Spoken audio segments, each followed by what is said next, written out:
Қазақ поэзиясының заңғар тұлғасы, ақиық ақын Мұқағали Мақатаевтың туғанына 95 жыл толуына орай Райымбек ауданының Қарасаз ауылында республикалық Мұқағали оқулары өтті.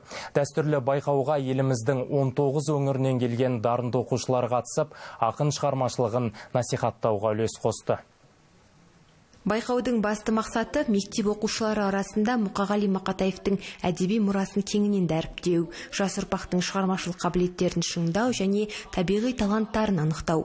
Биылғы республикалық байқау 4 бағыт бойынша ұйымдастырылып, қатысушылар ақын өлеңдерін мәнерлеп оқудан бастап, шығармашылық жұмыстарын қорғауға дейінгі түрлі кезеңдерде бақ сынады. Бүгін ақиық ақын Мұқағали Мақатаевтың туған жері Қарасаз ауылына келдік.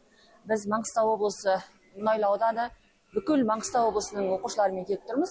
Жалпы бұл жерге келгенде қарсы алуы өте керемет. Қарасаздың таудың етегіндегі табиғаттың бізді қарсы алудың барлығы енді ерекше көңілімізден шығып жатыр. Жалпы республикалық осы Мұқағали оқуларына республика бойынша аудандық, облыстық сайыстарында 7800 оқушы қатысып, соның ішінен 70 оқушы шығып отыр екен.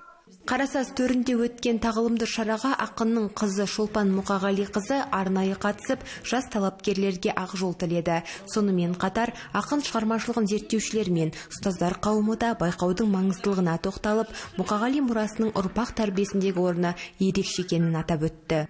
Бұл байқаудың ерекшелігі, көп байқауларға қатысып жүрміз. Бұл байқауда қатысушылардың аты жөні және облыстары жасырын болады, барлығы бірдей бүркеншік есіммен өнер көрсетеді. Бұл байқаудың әділ, шынайы өтуіне мұрындық болады. Және бұл байқаудың негізгі ұйымдастырушылары оқу-ағарту министрлігі, Дарын республикалық ғылыми-практикалық орталығы, Алматы облысының әкімдігі, Алматы облысы білім басқармасы, Алматы облысы білім басқармасының жас дарын облыстық ғылыми-практикалық орталығы және Райымбек ауданының әкімдігі мен білім бөлімі.